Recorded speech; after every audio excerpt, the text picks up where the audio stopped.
think I did mine earlier. I just tried to leave it on. No thanks. I had me a cookie. Oh, there's your peppermint. It's the only thing I can get that pack in. Got mine set when I get home. So if you want one, Pat, help yourself. Thank you. I'm over here chewing Nicorette gums. Yeah, I like it. Nicorette. It's funny. Is it just and now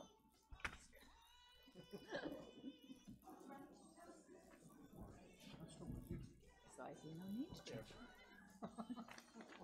Exactly. Samuel, you good to go?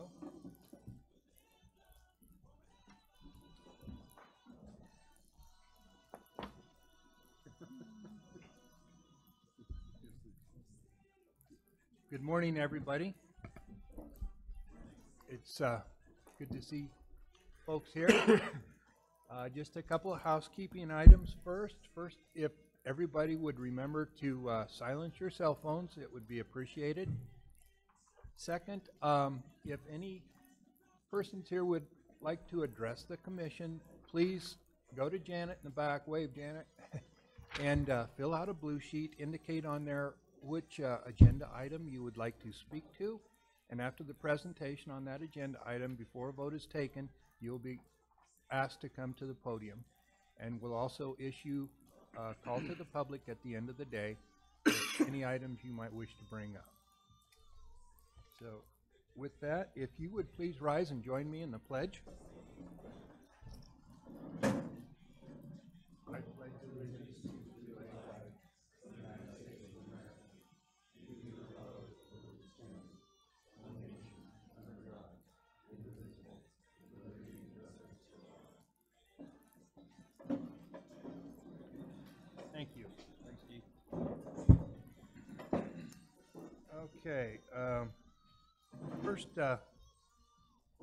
agenda item is the approval of minutes of the last meeting, the November meeting, which I know we've all been provided a copy. Do we have a motion? So moved. Second. Pat Crank moved and David seconded. Discussion? All those in favor say aye. Aye. Opposed? Motion carries. With that, Director Talbot. Welcome, Scott. Good morning, Mr. President, members of the Commission. It's a pleasure to be here. Thank you very much.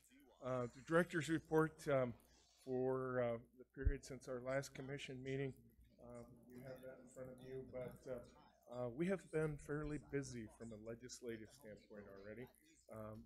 The department, myself, and staff have appeared in front of Joint Appropriations Committee. We have been working with JAC to clean up the language in the statute.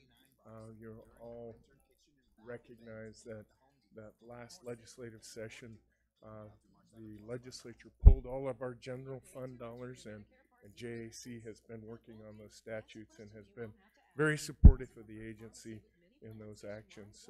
In addition to that, we have had myself and many members of staff a number of discussions with individual legislators regarding bills that will be coming up during this coming session. And just real quickly, this will be a budget session.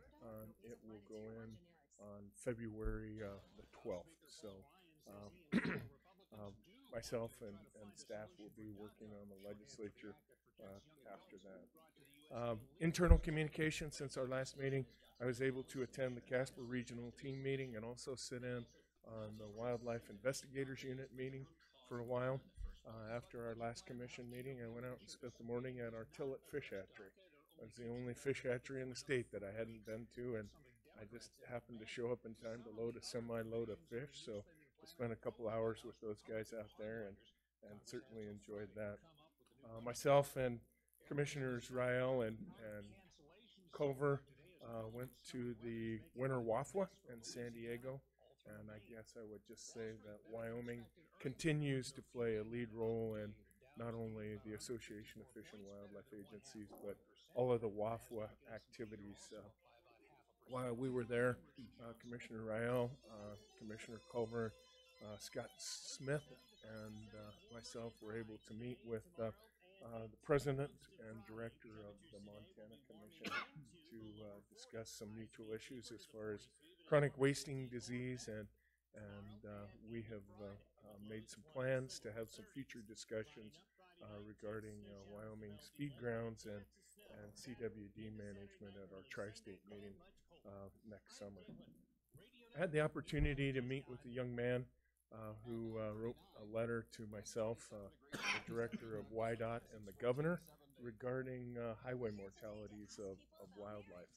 And young man was concerned not only with antelope and deer, but a variety of other things, including eagles and hawks in that. And I spent the afternoon visiting with him, probably 45 minutes, and it was pretty interesting to have a young man like that say, why do we do what we do? And it makes you think about why we're doing what we're doing. And I guess that the naivety and the innocence of youth is invigorating. So quite a conversation with that young man.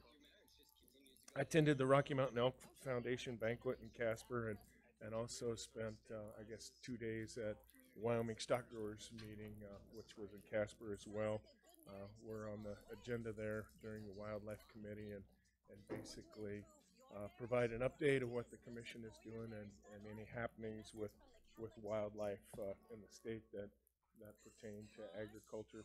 I attended the two-shot goose hunt with Commissioner Crank, and this was our year to defend our title, and unfortunately I'm going to have to follow the governor's lead and call it the no-shot goose hunt this year.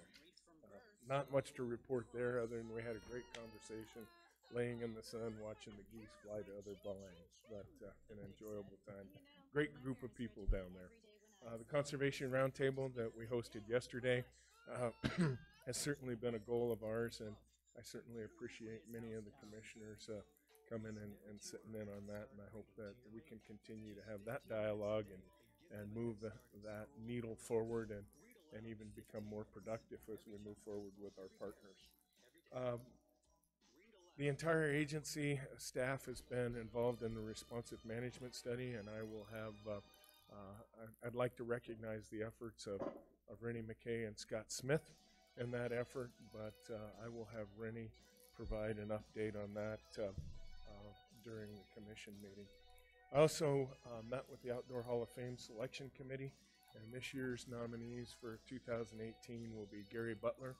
Gary Butler was a longtime employee of the Game and Fish Department and habitat expert. Mr. William Hepworth. Mr. William Hepworth was a wildlife management coordinator in Laramie for many, many decades. A very accomplished wildlife biologist. And Dr. George Baxter.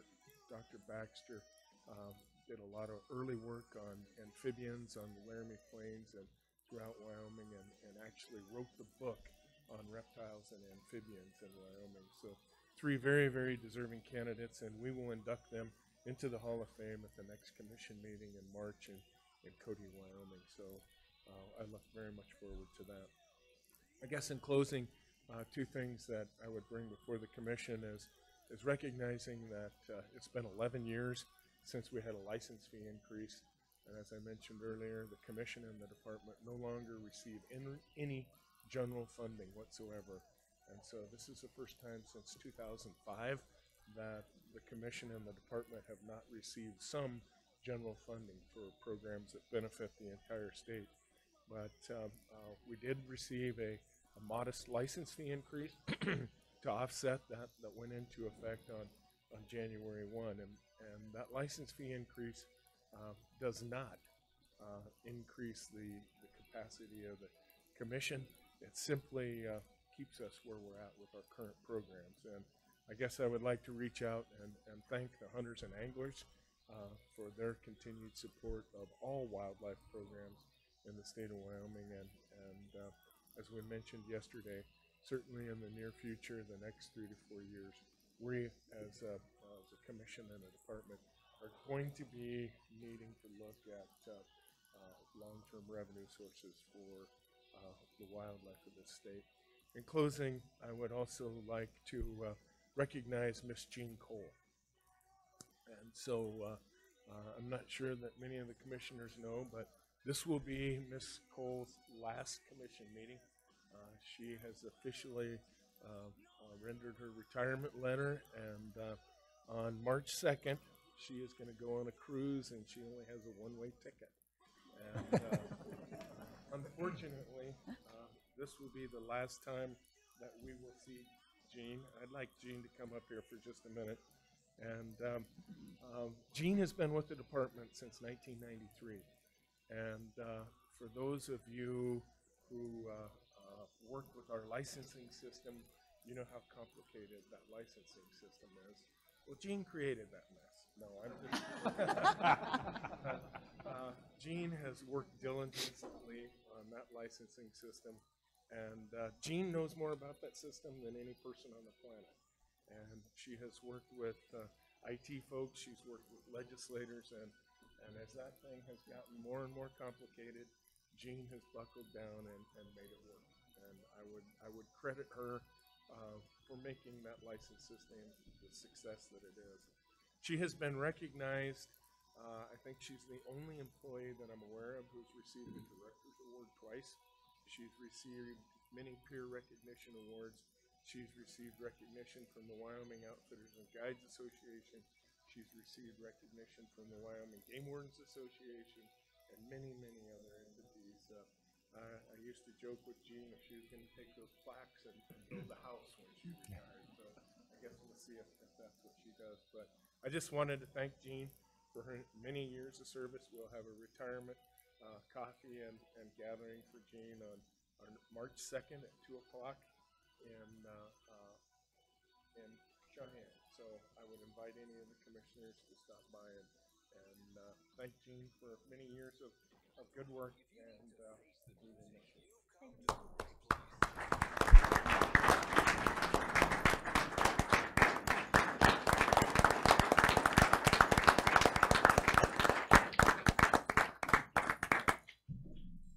With that, Mr. President, I will conclude my report, and if you have any questions, I'd gladly entertain them. Any questions for Scott?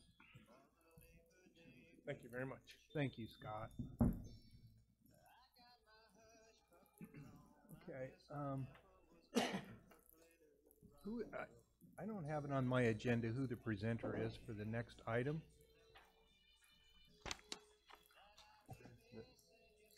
The Keep It Public donation. Who's introducing this agenda item?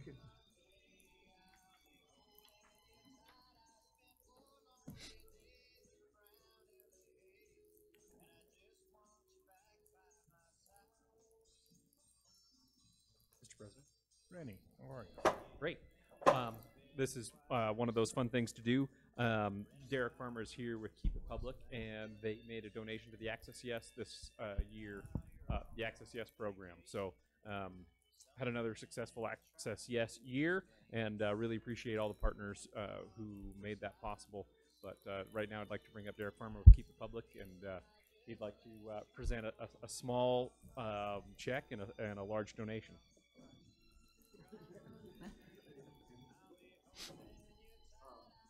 My name is Derek Farmer. I'm the Executive Director of WIHA, Wyoming Hunter and Angler Alliance. We are part of the Keep It Public Coalition, and there's a large amount of groups that are involved with that. Dwayne Meadows here is part of that coalition as well. And so during the course of this year, I can't take any credit for it. I'm a new Executive Director, but we held a bunch of rallies around the state where we tried to increase engagement for keeping public land public. And I suppose Mr. Meadows could speak more to that and he was involved with it. I think we had a bunch of rallies around the state, but the key thing is there's 40 groups involved in this. Just making sure this public land stays in public hands is the main message, and giving access for everybody who uses public land to the state recreation. And most of this money was raised from small raffles and donations from those 44 groups. Big events were Laramie and Jackson this year. So, yeah. Thank you, Dwayne. Derek?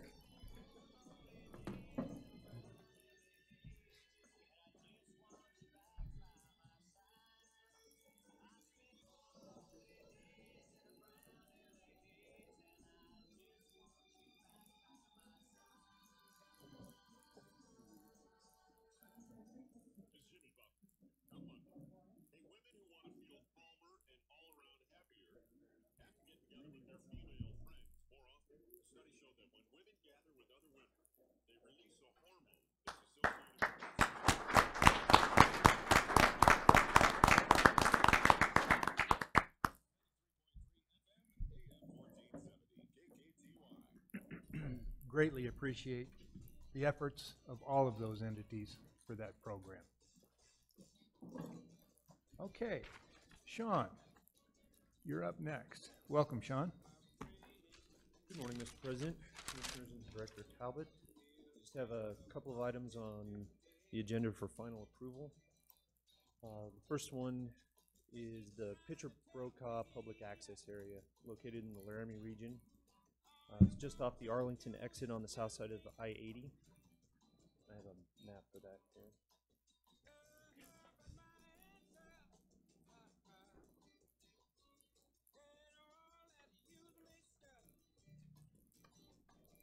But this access provides access to over 10,000 acres of Forest Service property. This has been a significant factor in improving elk harvest in Area 10, and this has been provided in cooperation with the Pitcher and Brokaw families. And the current agreement allows public vehicular access across the 3.5-mile stretch that you see in green.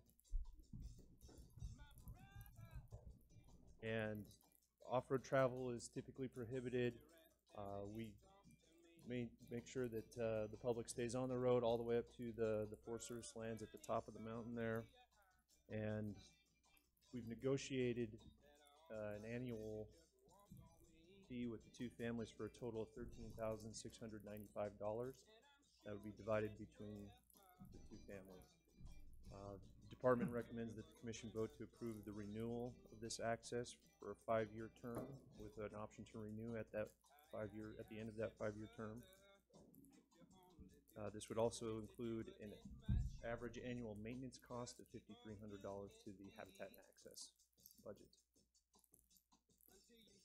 What was the total acreage that this allows access to? It's just over 10,000 acres. It's become a very high use area. The last figures that were provided to me were fairly significant. I believe it was,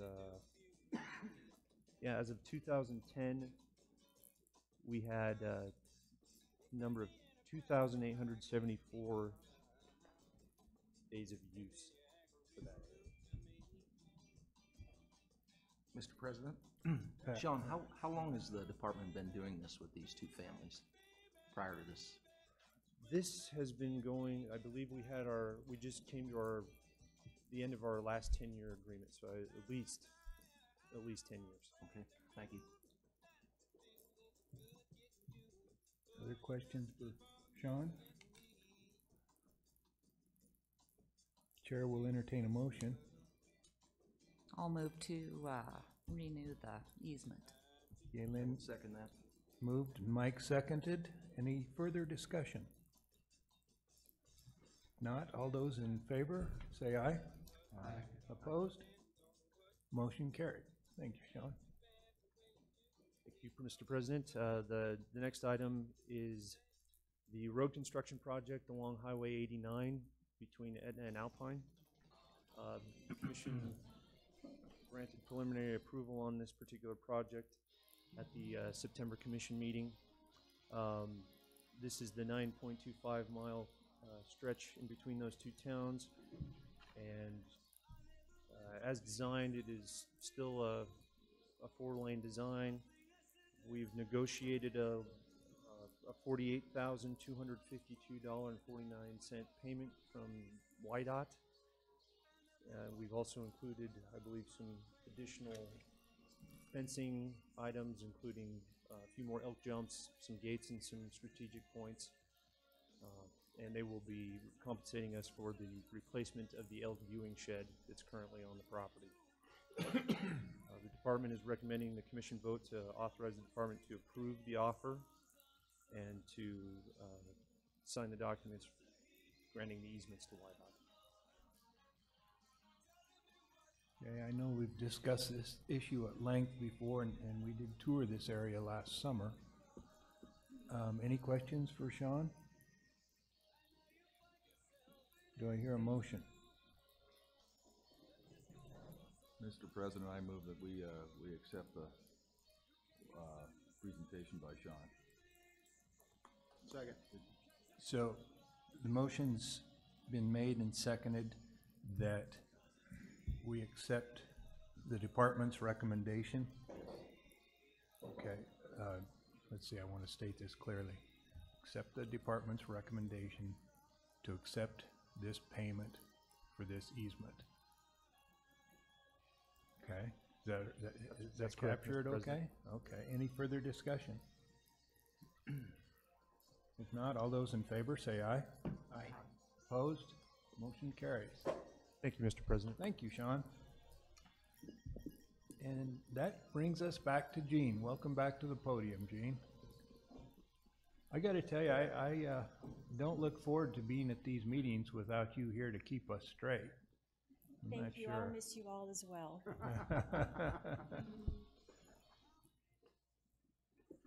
Mr. President, members of the commission, and Director Talbot, commission agenda item.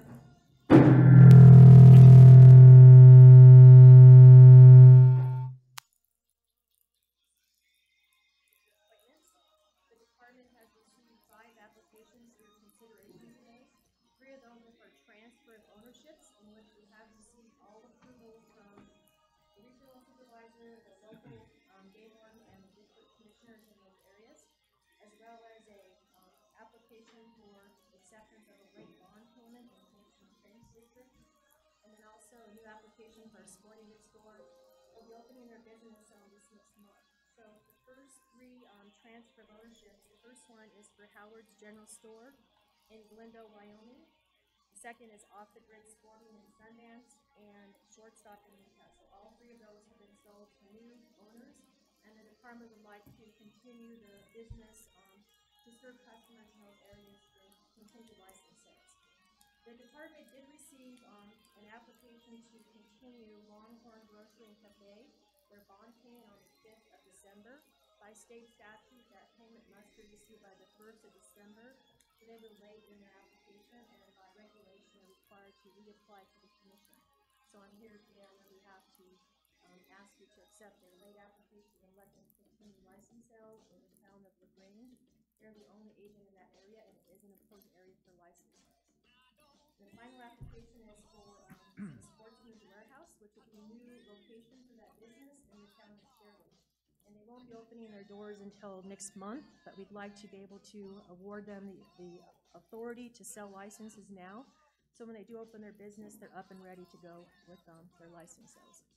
So with that, the department would recommend the commission vote to approve the 3 transfer of ownerships, the 1 renewal for Longhorn Grocery and Cafe, and a new application for Sportsman's Warehouse in Sheridan.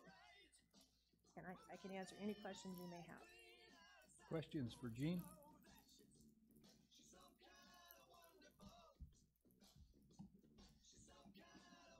We'll need a motion. Mr. President, I move that we accept the transfer and the renewal and the new application as so recommended by Gene Cole. I'll second. Second by Gay Lynn. Further discussion? All those in favor, say aye. Aye. Opposed? Motion carried. Thank you, Gene. And you are on the next agenda item as well, I see. Mr. President, Yes, Pat. Gene, would you update us on our friend from, what was it, Sheridan? Yes, Mr. President, Commissioner Crank, I'd be happy to do so. As you know, we've been hearing lots about a licensed agent in the town of Sheridan, in which the commission allowed them to continue their license account about a year ago when we brought the report to the commission to cancel that particular location. And the vendor paid up the balance due. That was a requirement of him to continue his license sales. And since that time, he has had some late payments and was put on a payment plan, and we did suspend that agent at the last commission meeting. And his first payment plan, he made his first payment, and that check was returned NSF for the payment. So the license section, Brock Anderson, who's our license accounting section supervisor, is working with David DeWalt to pursue legal action on that account. And I believe Mr. Anselmi was the one who wanted to allow him to continue to operate his license selling business. Is that accurate? No, you understood. I'm glad you're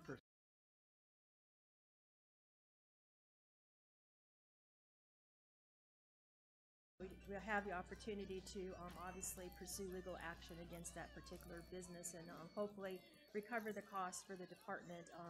And I believe it was around $11,000 is what was owed on the account. And with 2 payments that he did make, they were NSF checks. And we do, through statute, have the authority to charge 3 times the amount of the check for an NSF check. So it could be substantial fees that are due from this person. Thank you. Okay, Mr. President, members of the Commission, Director Talbot, the next agenda item for your review today is a proposed proposal we have for the department to present to you for your consideration. And I do have a PowerPoint. Thank you for bringing that up. Just to give you a little bit of background about this particular topic before I get into the actual presentation.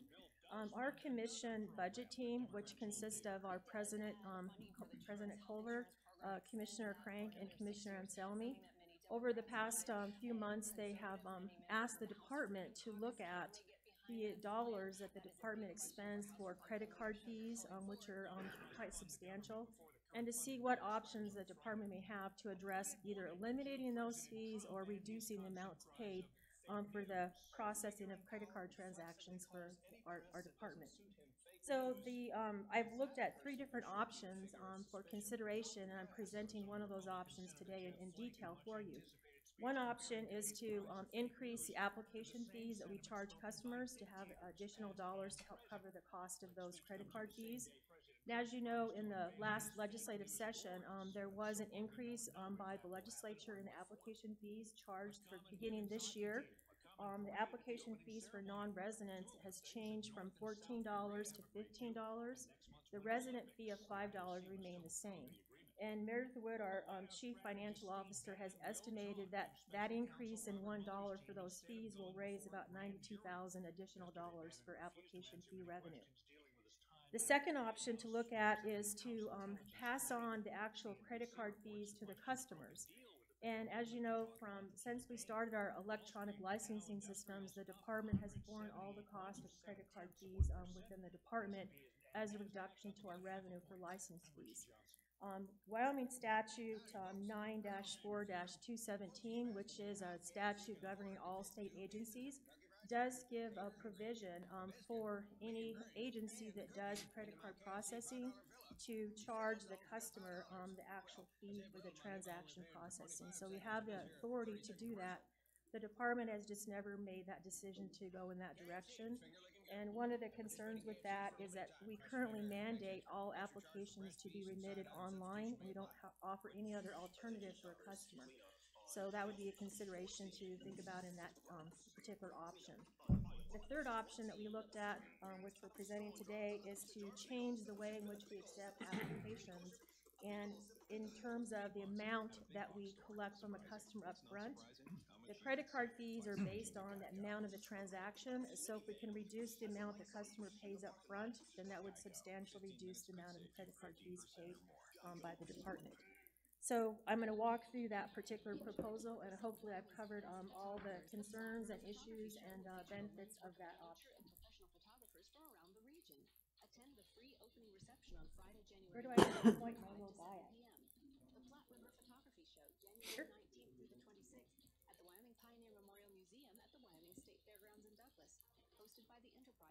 Can you help me stand there? I'm not sure. Sorry.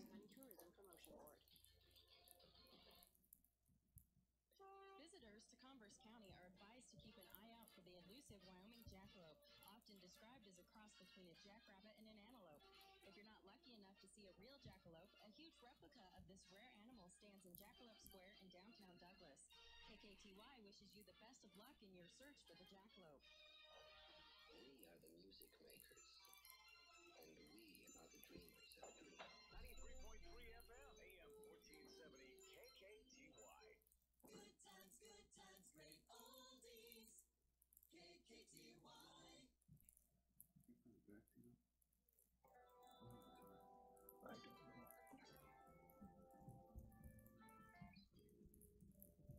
While we're waiting, if I may, Mr. President, Yes, go ahead. can you tell us how much we pay I think I heard the number last night, and it's been discussed before, but what the amount we pay on credit card fees to the credit card company for accepting credit cards?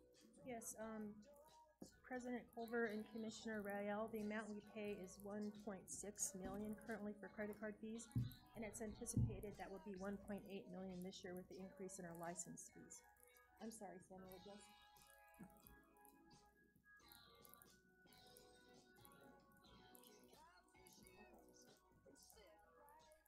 You want to just click the other one, that'd be great. Okay. Getting it back way out. Just this one?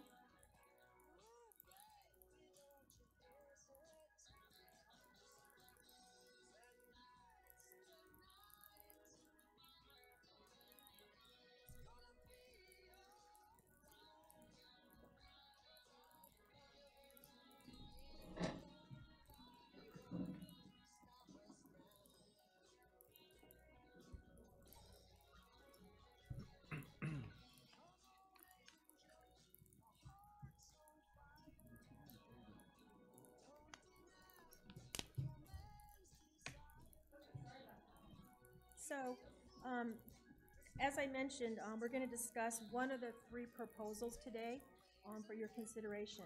So the proposal is that when the applicant applies for a limited quota license, they would pay only the application fee up front, and then if they're successful in the license drawing, then the department would charge their credit card for the license fee. So obviously, by substantially reducing the amount of transaction amount up front, that would reduce the amount paid for the credit card fees. So as an example, if a person applies for a non-resident special elk with a preference point, up front currently, they're paying $1,335 for that application. And the credit card fees are charged on about 2.5% on that amount. So that's about a $33 transaction fee for credit card sales. If the customer only paid the $15 fee, that's a 38-cent transaction fee. So it's quite a difference in the amount that's charged for the transactions on upfront. And then obviously, if the person was successful, we would only be collecting and charging those fees for the ones that draw a license, not every customer that applies for a license. So the benefits of this proposal for a customer are the financial resources that they're putting up front for participating in our limited quota drawings, $5 or $15. That certainly is a benefit for a family that's submitting applications for parties and so forth, but you can also say that perhaps it's a benefit for the customer, but on the other side, if a person's not putting all that money up front, maybe they're not as invested in the process, or they're not as committed to coming to our state to participate in our license draws, and that would be an offset to that particular benefit. The other things in terms of the department, as I mentioned, it significantly reduces the amount of our credit card fees, and the estimate is about $950,000 is what we're saving if we do this particular proposal, with a reduction of the amount we're paying on those fees. The other significant savings for the department is it eliminates the majority of our license refunds. Currently, we refund 148,000 license fees to customers that are unsuccessful in our draws, about $37 million. And this particular proposal would eliminate all refunds. It wouldn't eliminate every one, because we do have some applications in which we don't charge an application fee. Our wild turkey drawings, the person only pays the license fee. There is no application fee charged for those transactions. So there's a small number of drawings in which we don't charge an application fee, and that's just our turkey draw. So we can't eliminate all refunds, but certainly a majority of those refunds. The other issue we have in terms of managing our licensing systems are chargebacks. And what that means is that when a person applies for our license application, and their credit card is charged for that full amount, they may have something happens in their family, or they have some issue where they're no longer wanting to come participate in our hunting for the fall, and so they want to withdraw their application from our limited quota system. And they have the ability to do that. However, they're not going to get their money back until the drawings are conducted. And so as you know, that could be several months, and they have those dollars tied up where they prepaid for something. So they'll contact their credit card company and say it's an invalid or fraudulent transaction, and they initiate what's called a chargeback. And that costs $25 to the department every time that happens, and a lot of research from our license section manager, Jennifer Doring, to provide documentation to the credit card company that's a valid charge, and work through that process. So if we didn't have the large dollars up front, it would reduce the chargebacks as well that we process through our licensing system. Excuse me, Jean, before you move on, can you give us an approximate number of those chargebacks that you receive every year? Certainly, President Culver. This past year, we had only 10 of those types of chargebacks. And it's a large number. It's a lot of administrative work to go through the process of proving it's a valid transaction. Just this last weekend, we had a customer that applied for a license and submitted his application for about $600. And within a few minutes, he withdrew his application from our system, and a few minutes later, he reapplied for the same exact license, the same hunt area, same type, same customer. There was no change on his information. And Monday, we got a chargeback for him for his transaction, so we'll have to work through that process. The other benefit to the department is it would simplify the license drawing process with not having to make all these calculations with how much we're retaining, what are we refunding, and the refunds that are processed. So those are some of the benefits. I do have certainly some concerns with the proposal to present to you, and those are that when you reduce the amount of money that someone's paying to participate, you would expect that the applications would increase because there's less money that someone's having to put up front. So by having an increased number of applications, then we're having more difficulty for people to draw a license because you have more people participating, and your drawing odds are obviously impacted by the number of applications you're competing against. Also, it causes an issue with having a predictability for when you might draw a license, not knowing who's in the pool and having some kind of consistency from year to year. So those are some concerns with the proposal.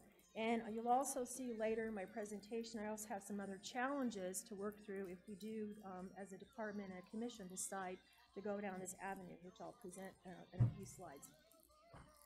I thought it might be helpful to show you what is our application trends, and the point of this is that we certainly, as Director Talbot has mentioned numerous times, we have a large interest in our state for people to come hunt in Wyoming. And this just shows over the past 5 years for all elk, deer, and antelope, those trends of how those applications have increased over the last several years. This is all resident, non-resident, full and reduced price. And you can see that for elk, we have an increase of 20% in our applications over the past 5 years, 18% in deer, and 13% in antelope. And this shows you what that trend is for resident applications. 17% elk, 19% deer, and 20% antelope.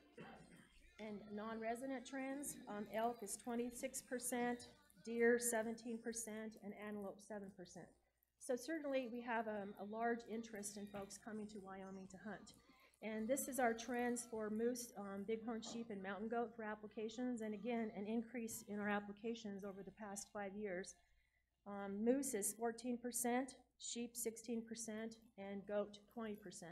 Again, this is resident and non-resident, all applications. And then here's your trend for residents, 12% moose, 11% sheep, and 13% mountain goat.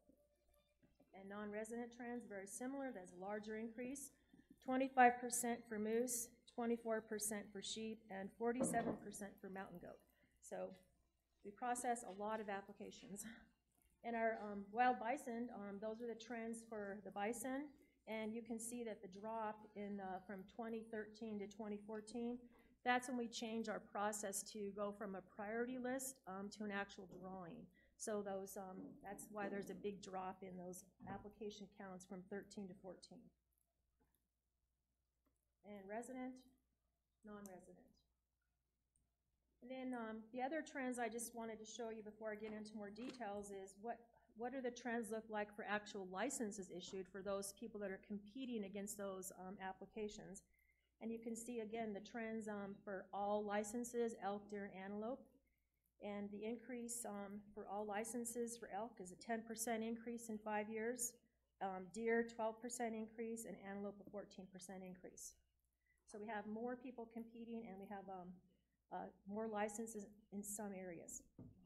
And of course, this is trends for moose, sheep, and goat. Just for interest, I thought you might like to see that information. And then our bison trends. So getting back to the actual proposal in relation to application fees. So application fees are collected for every application submitted for a limited quota drawing except wild turkey. And those application fees, you can see the amounts that are collected for the past 5 years. And last fiscal year, it was $2.2 million that were collected in application fees. One thing that people don't understand about application fees is by state statute, those dollars are collected to help pay for damage claims for big game animals. And by state statute, we're required to maintain a working balance of $500,000 in an account to compensate for those damages. So of those $2.2 million that are collected, $500,000 are for damage claim compensations. And the trends in FY17, the damage claims was $840,520. So we're not, the account obviously is not the amount that's necessary for the total claims that are paid. So some of these application fees obviously are used to offset the amount that's in the account to pay for that purpose. Just for clarification, Jean, that's damage claims only, not depredation, just damage? Damage claims. Okay. So one thing you might want to look at is if you consider the amount of application fees at $2.2 million, and you subtract from that the damage claims last year of $840,000, that leaves a balance of $1.3 million. And what you'll see in a few slides is, I guess the next slide, is that our credit card fees are more than $1.3 million. So even our current application fee collections don't cover the amount that we need to pay our credit card fees. And that's a difference of about $200,000. So I think Meredith Wood, our Chief Financial Officer, has estimated that next year, with the increase of our license fees, that we'll be paying about $1.8 million in credit card fees. So that's approximately a $200,000 increase in the credit card amount we'll be paying for those processing of those transactions. So the proposal again is to only charge a customer the application fee up front, and then to charge only the successful license holders for those license fees. And with that proposal, it's an estimated savings of $952,000, and the estimated credit card fees would go down to $556,000 for limited quota license issuance. Mr. President, Pat. those don't add up to 1.8 million. Mr. President and Commissioner Crank, excellent point. And the reason they don't is because the 1.8 is all credit card transactions. So the numbers I'm giving you here are just credit card fees associated with limited quota drawings. So we also have credit card fees for our online sales, our watercraft registrations, and our over-the-counter sales at our department offices in which we accept credit card payments. It's a very valid point. I'm only talking here about the amounts that's associated with limited quota license applications. And you can see how I calculated those totals. With the totals, dollars we collect in applications with license fee up front and application fee at the 2.5%. And when we issue those refunds, we're charged by the credit card processor 10 cents for every transaction when we're refunding money back to a credit card. So it's the full amount, 2.5% upfront, and when we refund back or put the money back in someone's credit card, it's just a 10-cent transaction fee. So the total is the 1.5, and the estimate on the savings is looking at just how the dollars collected for application fees and only the dollars collected when you actually charge the credit card when the person is successful And also the charge for those people that earn points, we have to charge, for collect the dollars for the preference point fees. So the total would be the $556,000 with the savings of $952. So that's how I calculated those savings that I'm proposing to you. So this is where I hope we have a lot of discussion, and you're probably also going to have some discussion from public comment, and that is the challenges with implementing this type of a change. Remember, this is one option. I gave 3 different options, and this is one option to consider. So the challenges with implementing this change is, number one, how do we serve the customers that don't have credit cards? So currently, that's a challenge for the department, and what we recommend to customers is to go buy a prepaid credit card, and that way they can use that to submit their license application online, and it's not something that's specifically tied to them like a Visa gift card. The issue with that going forward with this proposal is you can't charge a pre-card as a subsequent event. So a person would no longer be able to use a prepaid debit card or a gift card under this process of just paying the $15. We have no way to go back and charge that same credit card in a future event. The other thing we do for customers that don't have credit cards is they can go to any of our department offices and they can give cash to our license clerks at our license counters, and then we have a credit card at all of our department offices that we use to apply online for the person, and we collect the cash over our front counter. So again, it would be a challenge for how do you serve customers without having credit cards. So we might have to look at, does our credit card processor have the ability for us to capture someone's banking information so that instead of charging a card, you can take money out of a bank account, like most of you probably do if you have like auto bills set up for different types of things. So that's one challenge we have. The other challenge is currently for landowner applications, those are submitted all currently through a paper process because the individual is required to apply to the local game warden to submit their landowner application. So we're still processing checks for those applications. We're working very diligently so that in 2019, that can be an automated process, an online application, in which the game warden can assist the landowners in getting those applications processed through the system, through an automated process. The other challenge is public support.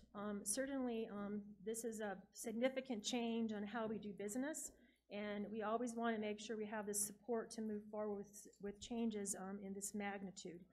And I know that several of you have received emails recently regarding this proposal that have outlined some issues and concerns that the public has with this proposal. I also, 2 years ago, presented this same option at the Wyoming Outfitters and Guides Association meeting, and they expressed some valid concerns they had with this process as well. I've already expressed one of those, and that's the increase in the number of applications. The other concern they had was how does their business handle large dollar transactions on a given day on a credit card when we're going to refund, charge a card all these transactions, and it's a large dollar. Credit limits are issues on a credit card, as well as I'm sure you have seen in the past, maybe on your card, if you have multiple transactions of the same amount on the same day, it puts up big fraud alerts. There might be an issue with a credit card. So again, maybe a challenge for that would be to have some other avenue in which we can collect the dollars from our outfitters through banking information instead of charging a credit card. So a challenge to look at. And also, you notice that your comments were also related to an application service, so you saw some comments from those individual as well. And I do know you have, Commissioner Culver, you have 2 blue slips today to comment on this particular topic. The other issue or challenge is... Why do we, so if someone comes into the desk at Cheyenne and they want to pay in cash, we take their cash and then charge a credit card. Why do we do that? Why don't we just deposit the cash in the bank? President Culver, Commissioner Crank, all applications have to go through our online system. And so since they have to go through the online system, we have to have a transaction and a payment in the system for that process for customers. That's the avenue that we gave as a solution to help our customers that don't have credit cards. Okay, couldn't you Certainly, just- we could have taken a check from them, but we chose the avenue to get credit cards at each of our offices to assist in that regard. Okay, so we could change that where we could take a check and just click a box that says customer paid with a check or cash or. It would be a modification to our system, yes, and certainly if you make that kind of a change, then you also run the risk of all the NSF checks that occurred in the past, and how do you handle that, and you know, that type of administrative work in terms of issues with accepting checks from customers. But it certainly is an avenue. Mr. President? Yes. Gene, do you have any idea how many of those transactions you handle a year over the counter? President Culver, Commissioner Schmidt, I would have to say probably less than 100. It's not a large amount. Most people that will go out and get a prepaid credit card if they don't have a credit card they choose to use for that transaction. Thank you. Okay, then the other concern or challenge is that not all drawings require application fees. So like I mentioned, spring turkey. So we're going to have to, if you went down this avenue, there's still some types of drawings that the person's going to have to pay the full amount up front because we don't have an application fee.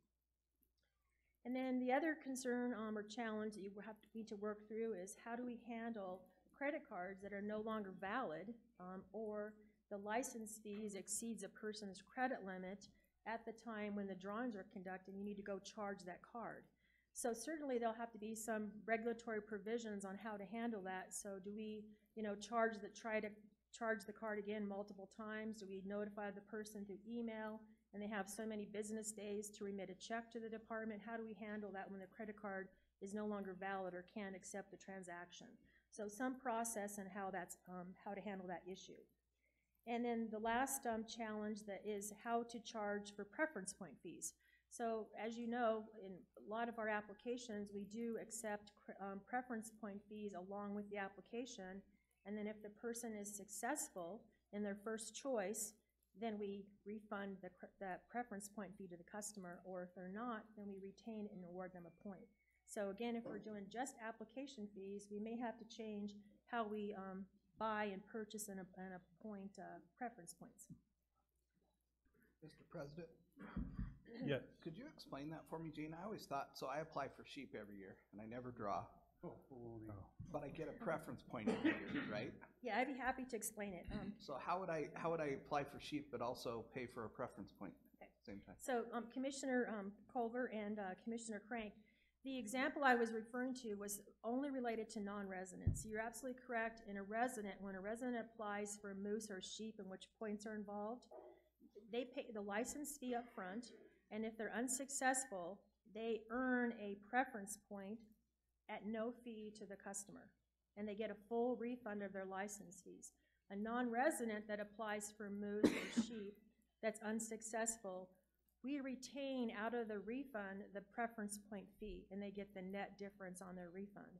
So moose and sheep, again, it's going to be concerned if we only charge the application fee. For residents, it's not a problem because they're not paying for the preference point fee, but non-residents, it would be a problem. So do we add on the preference point fee and then refund it, or do we later on have them buy the point in the point-only purchase period? The non-residents that currently have the option to pay their preference point fee for elk, deer, and antelope, again, do we add that on the application fee, or do we just say buy those during the point-only period? Does that clarify that for you? Yeah, it does. Thank you. Great.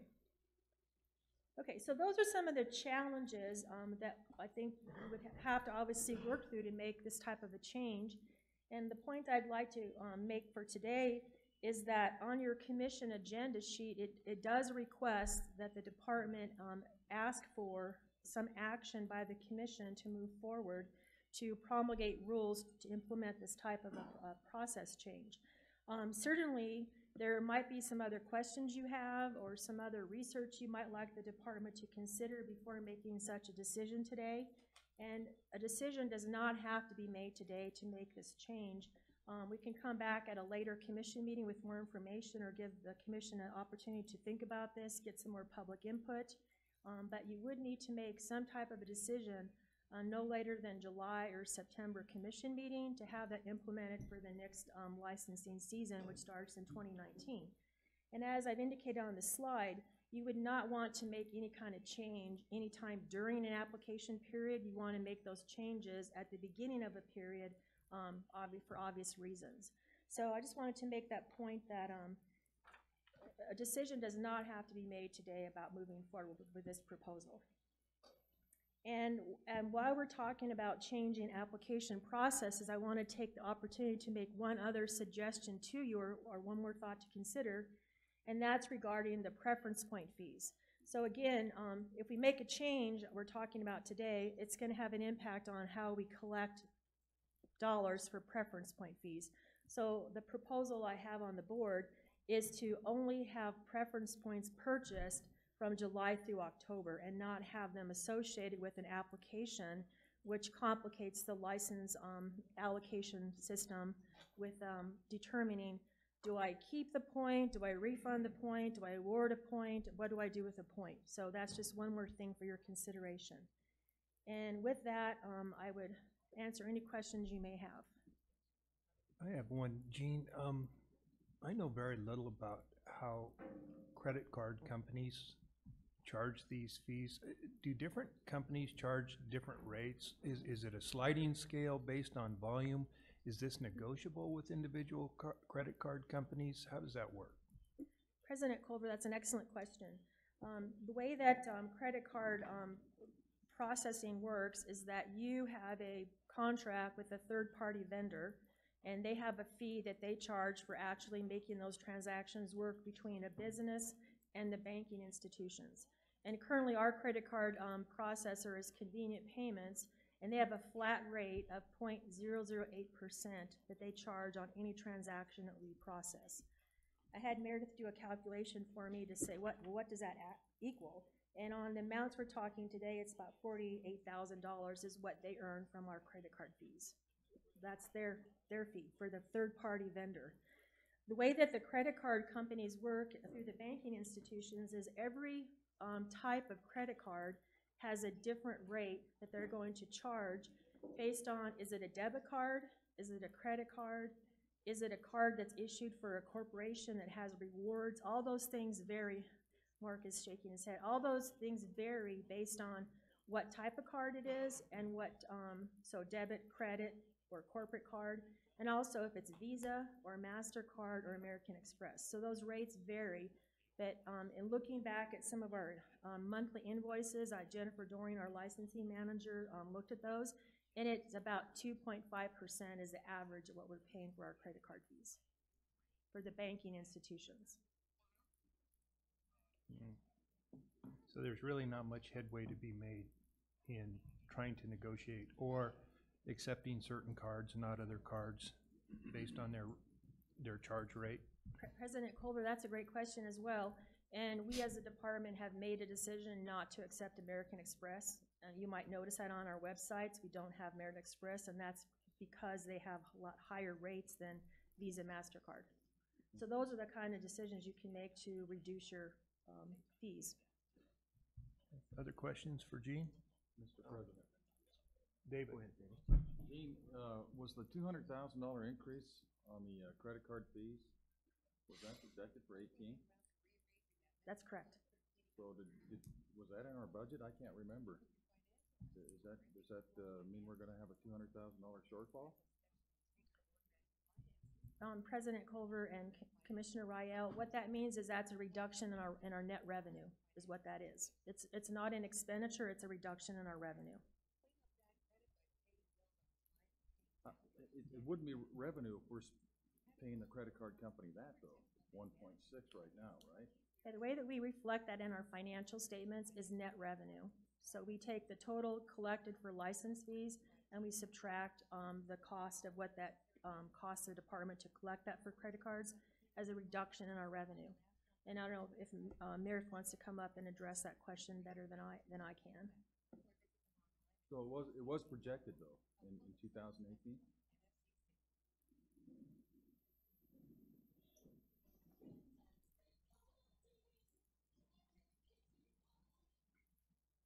Sorry to confuse things.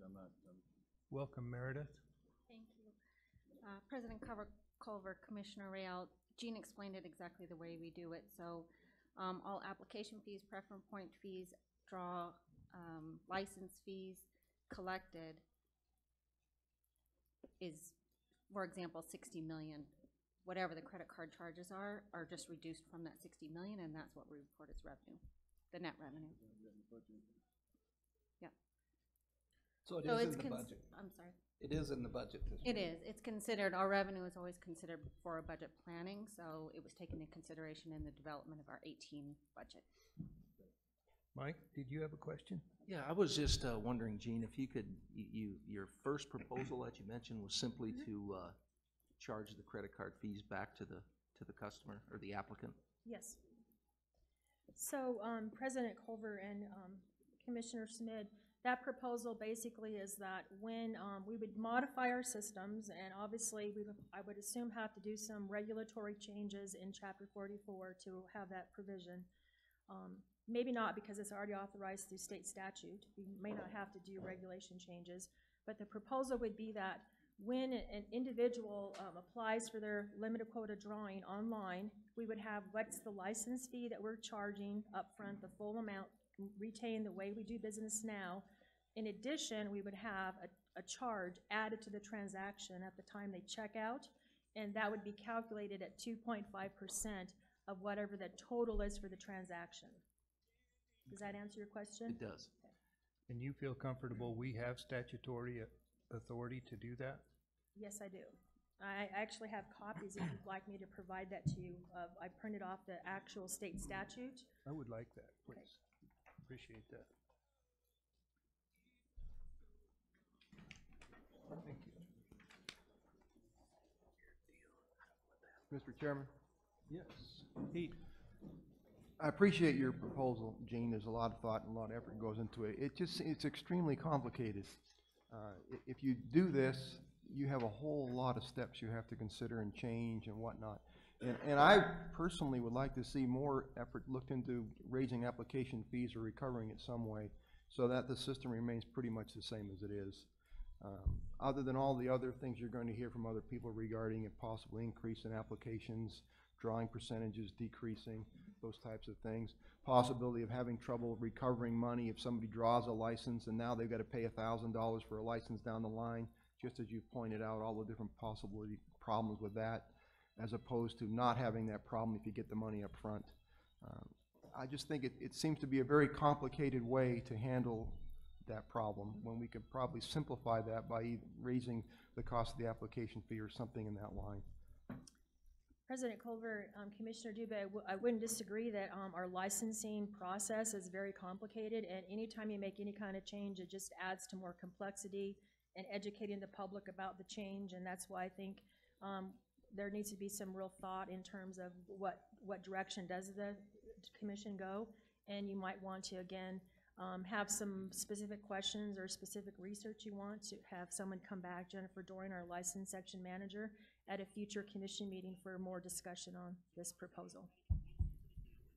Mr. Chairman, I would personally like to see more information on other proposals, myself personally, because it just seems like, you know, when you went through this process, you had all the different possible problems, and there's a lot of them. And then if we just raise the application fee, there doesn't seem to be quite as many problems. I always try to be very upfront about when you make a change, what are the impacts of that change? Right. Mr. President? Yes, Pat. You know, I remember days, When you drew your sheep license, or when? yeah, when I used to rub it on my redheaded kid's head, so. But I remember that being a struggle for our family, you know, with 4 kids, to put in applications for 4 kids. It was a boatload of money in 1 month, and if you add another 2.5% on it, I mean, that's going to be a burden on our sportsmen as well. I'll just say that. But I guess, you know, where I'm at on this is Gene's proposal, you know, whether you go your way, Commissioner Doobie, and charge the sportsman that extra 2.5%, or we accept Gene's proposal, it's $1 million. I mean, I just don't think the commission can turn its back on $1 million. We need to do something, and I don't disagree with you, Pete, that it may be better to charge that, you know, directly to the customers up front and continue the system as we do. But, you know, if there is $1 million on the table, I feel a real strong fiduciary duty to the sportsmen of Wyoming and our wildlife and the department to grab that $1 million. So I think we really need to do some kind of change before the 18 season. You know, and let me just, I hope there are outfitters listening, you know, their problems they've expressed is a problem with their business model. It's not a problem with our licensing system.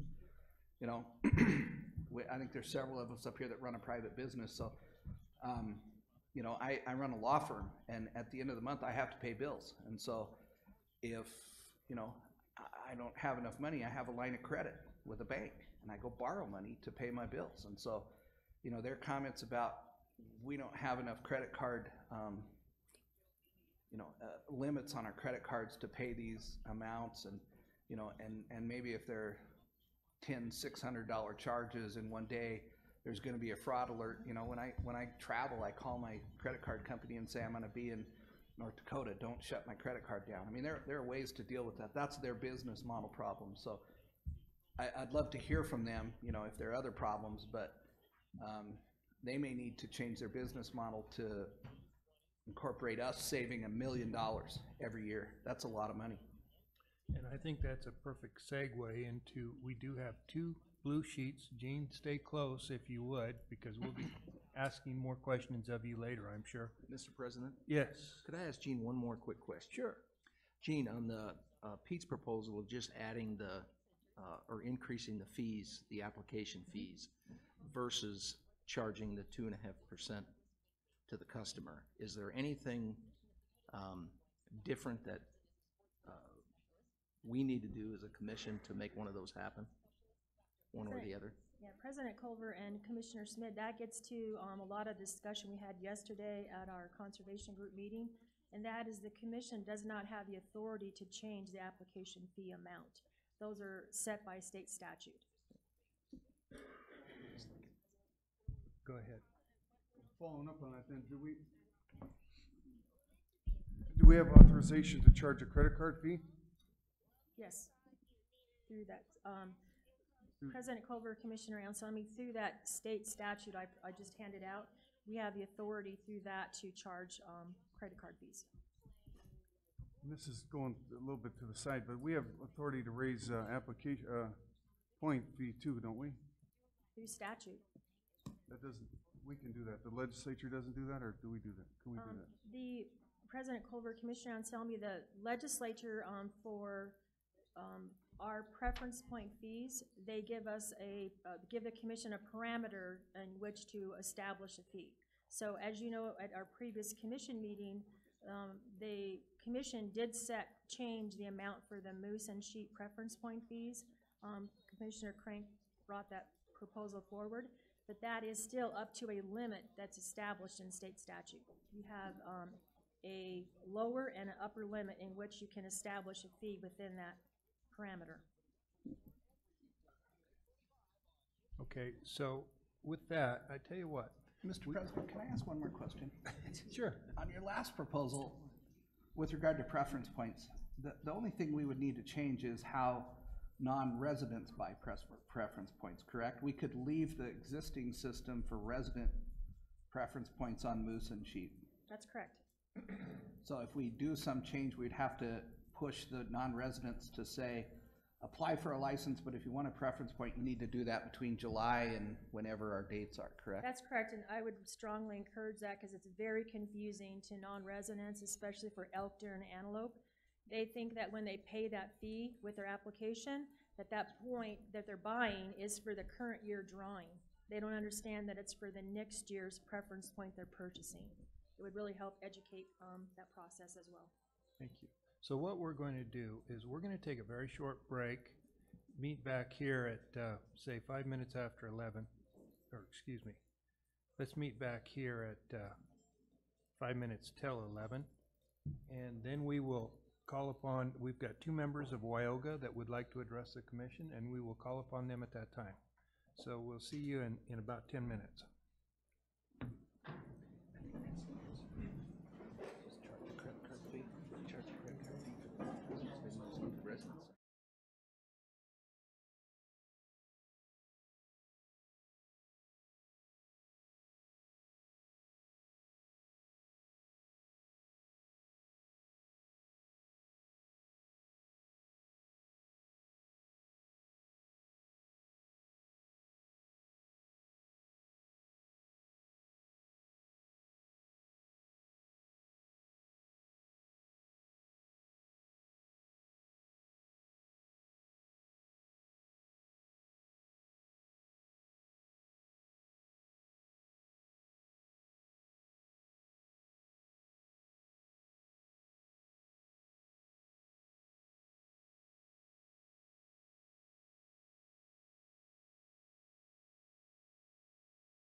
Okay, we'll go ahead and get started again. We good to go, Sam? Okay. So, we've got a couple of folks that want to address the commission. Jim Shell.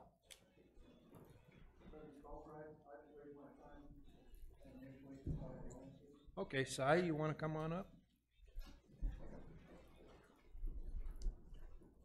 Welcome, Cy. President Culver, Commissioners, Director Talbot. Let me scoot this over a little bit. First of all, I'd like to say thank you for letting us talk about this. We didn't realize this was actually going to be on the agenda till Saturday morning. And we had just had a board meeting the day before. We apologize for not catching this, but the way it was written in your agenda, it just didn't trigger any alarm bells with us about this proposal. Jean's correct. She came to our convention a few years back and spoke to us about this, and we gave her quite a few reasons at that time about the things that could go wrong if we went with this proposal. So she did a really good job of laying this out as to all the possible ramifications to if you guys go forward with this. But one of them I want to give you is an example that happened to me personally this last year. And as you know, we have a number of guides that are traveling with credit cards to buy fuel around the state of Wyoming. In a 48-hour period of time, I had 2 different guides have credit cards hit by skimmers on fuel stations in Casper. And both those cards, obviously, we got fraud alerts and we had to have new cards issued. It happened to my personal credit card that I carry for the company twice last year. When I got my second card back, I used it twice in one day in Casper, and in less than 24 hours it was hit, and it was already being defrauded and used across the country. The point I want to bring up, oh, and then my debit card. I get a call from the bank one day, and this one, the lady that called me is a friend of mine, and she asked me if I had been buying any makeup from Ulta lately. I had a $460 charge from a company named Ulta, whatever that is. I guess they sell makeup on the internet. And I obviously said, no, I need to, but I haven't been. And we go through my account, and we had $1,200 worth of fraud charges, so I have to get a new debit card. The point I'm bringing this up is it's from a resident's perspective. If you think about this, you get a new card. Are you going to remember that you used that card for your deer and antelope applications 2 months before, 3 months before, or whatever? Draw date comes up, your card's going to get hit, it gets declined. You finally drew that Area 7 elk license, only to find out that your card didn't go through, and you got declined the license. That's going to be a wonderful day in a game and fish office, I guarantee you. When we pulled up those national averages, I was shocked to find out that between 5 and 12% of all credit card transactions are declined. And of course, that number goes up when you use debit cards, and that number goes up with higher amounts of transactions. So that probably leads into the segue. When we contacted Eric Pollock of Cabela's Tags, now WTA Tags, and told him what was going on and what he knew about this on a national landscape. That probably lends to why New Mexico has reversed their decision when they used to do that. They did this, what you're proposing, and they've reversed it. Idaho has reversed it. Arizona had a three strike you're out thing, and they'd hit your card 3 times in 48 hours. They no longer do that anymore. They hit it once. And so these other states that have already gone down this road have discovered it's probably, there's a reason why they've quit doing it, or they've modified their system. This is a nightmare. I'm sure it is. So there's a couple things that we need to do to fix it that I would propose. And one of the things is that when you run out the numbers of this, and I don't mean to make light of this, because I certainly understand the value of what $1 million is. This is a total of 1.9% of the Game and Fish's budget is what you're paying on these fees. So you have an $81 billion budget, and about 1.9% of it is on these credit card fees. So it's certainly a lot of money, but there's ways to fix it without destroying the system. So the other thing that I wanted to bring up about this is, one of the things that that really struck me when we were going through these slides and I was looking at this presentation is that since 13 through 17, the Game and Fish's number of licenses that they've been selling has been really flat. It's almost $31 million every year for 5 years. So you're collecting about $56 million of people actually applying for those licenses, and you're turning loose $31 million worth of licenses. So in essence, you don't have the product to satisfy the number of people that want to hunt here. So as a business owner, I look at that and I think, well, why would I advertise or try to sell that which I don't have? And one of the things that happened to upset this apple cart was in 2015, we moved the deer and antelope application period from the middle of March back to the end of May. That very first year, it netted 10,000 additional non-resident deer and antelope applications. But my point of saying this is you still don't have more licenses to sell. You just created a significant number more people putting in for the same number of tags. So at first blush, it looked great because I know the department was excited about the application fees that came in from that additional 10,000 applicants, and that's continued to grow since then. One of the things you can do to fix this, and the reason I bring this up is because it's right now, is you can move that deadline back to the 1st of April, because what you did when you did that is you created kind of the last chance scenario for these non-residents that are out here looking for places to hunt in the West. And Wyoming became the last place to get a license for deer and antelope. And like I said, it looked great at first when you get an additional 10,000, 15,000, 20,000 applications. But then on the back end of it, it cost you money because you didn't have the licenses to sell them, but you had to take that 2.5% credit card fees. And that, if you look at those slides again, you'll see what I'm talking about. That's what's one of the things that's caused your graph to go straight up like this, is because you did that deadline. You can fix that by moving it back to the 1st of April, cut those out. They're not going to get, so many are going to get a license anyway, and you could fix part of this problem. And Commissioner Crank, I appreciate what you said. It is, I understand what you're saying, but at the same time, I'm not sure how to fix it. If we go down this road, and I've been talking to Gene about this in depth, the only way I could think of to fix it for most outfitters that are handling the applications for their hunters, they're going to have some way of having $30,000 to $200,000 set aside on that day. Right now, we pay everything up front. So we're still paying those fees, but we pay it all up front. Game Fish gets all their money up front. If we do it in reverse, where we're waiting for that day, the only way that I can think of how to fix it would be possibly at some kind of special checking account or trust account or something like that, that we could work out something with the Game and Fish to say, okay, I get a phone call on draw day from Jean. She says, hey, Si, you drew $170,000 worth of licenses. Notify your bank. We're going to hit that. Or I'd rather just write you a check for that, and then we could cut out these damn credit card fees. But I don't know how else to fix it. I'm sure there's a way to fix it, but it's certainly not presented in the way we do things right now. So I would hope, and if you need any help through the legislature to fix this or get these fees recouped or something like that, I think that's a better fix. But there's so many problems associated when you do this. And the PR nightmare amongst the resident hunters, I think, would be huge. When that many credit cards are declined and you finally draw that license that you have been dreaming of drawing, and you're out fishing, you get home and you find out that you didn't get your Area 7 elk license that you drew because your debit card was declined. I don't know why anybody would want to do that to themselves, personally. Questions for Si? Mr. President, Pat. Si, what do you think about, I guess, Commissioner Dubie's suggestion that maybe the way to fix this is just to charge an additional 2.5% credit card fee up front? I have no problem with that as a resident hunter. I have no problem with that as an outfitter.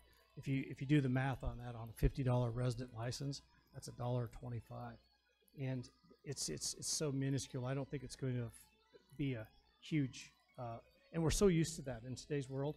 There's so many places where we go and we use our credit cards, we use our debit cards to pay for things, and that fee comes back on us. I think 10 years ago it'd be an issue, but I think we're so numb to that now as a society. I think that's a great option, and I would fully support that. Mr. President? Yes. I'm really curious, and we'll ask the department to look at it too, but if Wyoga could tell us what happened with, I understand maybe New Mexico, Colorado, Arizona kind of did what, Gene's first proposal is and had fees payable later, and, what happened there? I mean, what were the problems? And it sounds like you have some knowledge, but if you could come back, I mean, we're gonna go to the public with this, I think, and solicit their comments, but we're not gonna take action today, but if Wyoga could tell us what you found with regard to that research, that'd be awesome. I appreciate that opportunity because the resource that we have through Eric Pollock, who handles more applications than anybody in the country, he's a great resource, and we can lean on him to find out exactly what happened from that side of the fence, from the consumer rather than just the agency. But I think there's a lot better ways to handle this, and I know when Jean came to us, and we really were grateful when she did that. She came to Wyoga, and I remember she floated this presentation to us, and I remember telling her at that time, I go, Jean, I said, I can't handle this. I said, I can't be sitting on the couch watching the Flintstones, and I get a call from my bank saying, Si, your card just got hit for $160,000 by the Game and Fish. I'm like, that's not going to be a good day. So I just don't know how you handle this. And I know there's probably a way to do it, but it's just not with a credit card. We got to have some way of pulling it out of an account, something. I just don't know how else to do it. I don't know anybody that has a credit card that powerful. I know we could tie it to some kind of checking account or something like that, where the department would say, okay. And we do have a commercial portal. I'm not sure if all you commissioners know that, but we have a way of applying for a license that's called through the commercial portal, so they could track that, because we're able to go through and put all of our applications in. If we choose to use that portal, then at the end you hit the button to charge your card for those applications, and the department can track that it came from us. So there's that venue's already there, and so maybe we could modify that somehow to where there's an account tied to it. Other questions for Si? Not a question, but I just appreciate the heads up. I probably shouldn't use my credit card in gas money. No kidding. No doubt. Yeah, two different gas stations. Which And then, ones? like I said, the third place was I was buying whiskey for one of our hunting camps, and I go and within 12 hours I get fraud alert. And both those times I used it on the next card, I didn't give it to a cashier. I used it in the machine, and they didn't even have it in their hands. It's like, man, it was a horrible year. So I got so paranoid from it. Now I travel like 5 cards. It's like, it's rampant out there, and I don't know how we fix it. Thank you, Si. So your point being, if somebody had their card skimmed, and you went to go give a refund, they wouldn't have that card anymore to give them the refund, or to charge them. Both cases, because you get a new number. And so if you got your card on file at the Game and Fish, and drawing day they hit it, and for your elk, deer, antelope licenses, it's going to get declined because you have a new number, and you're out. And so, to me, it just doesn't make any sense why we would, as a business owner, why we would do that in reverse. Why we would wait to take our payment at the end when we could take it up front. It just doesn't. That to me is a real. I have a hard time comprehending that personally as a business owner, but the agency is different. But I have certainly no problems, Commissioner Crank, and I think that's the way to do this, is to just add that 2.5% fee to whatever it is. Like I said, for a resident $50 license, that's $1.25. It's going to be a lot on us, but I'd rather pay it. I think it's worth it, so we get those fees away from the Game and Fish and have that much more money to deal with in your budget. And let's move that deadline back to April 1st, the end of March, for deer and antelope non-residents, because we don't have the product for them. We just get all these additional applications, but there's no licenses to sell them. They're all being sold, and your numbers show that. We've been at $31 million for 5 years in a row in license revenue. So we're asking them to put in for something that there's no product for anyway. So we're getting more applications than we have licenses for anyway. I'm not sure why we would not do that and just help deflect those fees too. Okay. Then with that, can we open up the wilderness for non-resident hunters too? I don't have any wilderness camps. I don't want to go down that road today. Okay, thank you, Si. Thank you very much, appreciate it. Jim, would you still like to address the commission?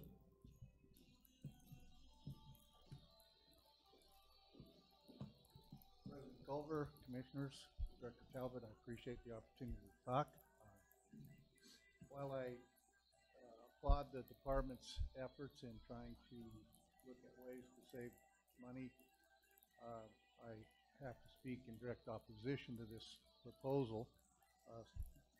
It's something that I think with the discussion we've had here just this morning, we could easily fix the cause of this. Even the very cause of this proposal is to retain or save money. So simply put, either with increase in the application fee or adding the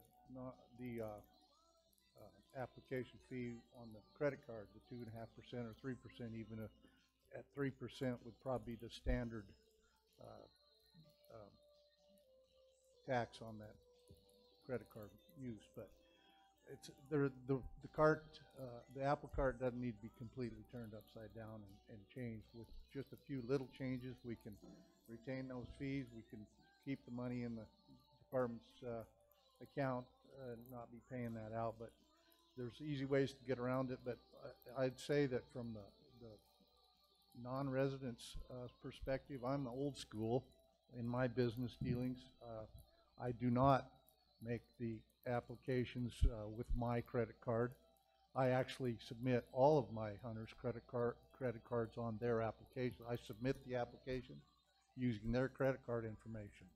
And I'll know that I'm not a big operator. I'll turn in about 80 applications, 90 applications a year, sometimes 100. And I'm here to tell you that there'll be every bit 10% of those applications using their credit card information. When I enter it on that day, I will guarantee you 10% of them are declined, for not necessarily because of insufficient funds or because their card's maxed out. It's because the date it's expired, their billing address, they've moved or changed their billing address. If the billing address doesn't match the card, when they run it, it kicks it out. And the overwhelming problems that I see with just letting the applicants just put in for the application fee only, and then once they do the draw, there's any number. I mean, you could easily expect 10% or more of these cards not to clear. And are you going to chase all these guys down, or are you going to reject their application? And then if they never do come clean and the cards never do go through, what are you going to do? Hold a second drawing for those leftover licenses that didn't actually get bought because their cards were rejected? That would be another consideration that you'd have to consider. And when the department talks about limited quota licenses, especially in the non-resident world, that also includes the general permit non-resident license quota. That's all limited quota. So that's not just your limited quota tags we're talking about. That would include general permit non-resident licenses. So, that's a huge deal for the outfitting industry for stability and for planning purposes on how many points it'll take to draw certain areas, even if it's just a general permit. We're planning on 1 or 2 points, maybe 3 points if they want to try to draw on a regular license, maybe 1 or no points right this year, potentially on a special. But for the stability of the outfitting industry, it's imperative. And too many licenses too, drawing too many because you don't know what to plan for is as bad or worse than not drawing enough. And so I would predict that the resident public, when this is brought to the Wyoming residents, I think they're going to scream bloody murder. The vocal minority that may, or the unvocal minority, I would believe Commissioner Crank would be the ones that are hoping to put all their tags in. The hardcore hunters are gonna squeal like mashed cats when there's a open door for everybody to just put their applications in just for the application fee at that time. And then with that said as well, on the non-resident side, they are our customers. I mean, those are the department's customers. And for good customer service, I think we'd be doing an injustice to the regulars of Wyoming that hunt, the ones that generationally have supported the state of Wyoming in buying their licenses. And you open the doors with just an application fee, I believe you're going to see, just like these other states, a tremendous influx in the number of tags that or applications, excuse me, and then our actual regular Joe customers that are Wyoming Game and Fish license buying customers generationally, they will have a much lower draw odds as well. And I think we owe it to the department would owe it to the resident and non-resident license buyers, their loyal license buyers, their customers, the opportunity to just keep their draw rates down some, better than they like now, because you open it up and it's going to flood the draw with resident and non-resident. The draws will go down dramatically, and that's obviously that's a prediction, but it doesn't take a rocket scientist to figure out that that's correct. So with that said, I'd entertain questions. Questions for Jim? Thank you, Jim, very much. Thank you for the opportunity to speak. Thank you. So, Gene, if I'm correct, to summarize, this is an issue you brought forth before the commission for consideration, an idea that, in your opinion, needs more fleshing out, more research. One of the things I assume we would research is with those other states that have gone this route, what the positives and the negatives of it were. I would also be interested in finding out if they did indeed see an increase in applications. This is a bit further complicated by the loss of you, Gene, with your retirement. We won't have you to guide us going forth in this, and I'm sorry about that, but I don't suppose that's negotiable. I will say, though, that as a commissioner and as a member of the budget committee, the loss of $953,000 this year, projected $1.15 million next year, that's unacceptable. We have to look at a way to either avoid paying these fees or somehow recoup those fees. So I guess I would like to hear the thoughts of the commission on how we should move forward with this issue. Mr. President, I think there's three things we ought to go to the public with. One is Gene's proposal.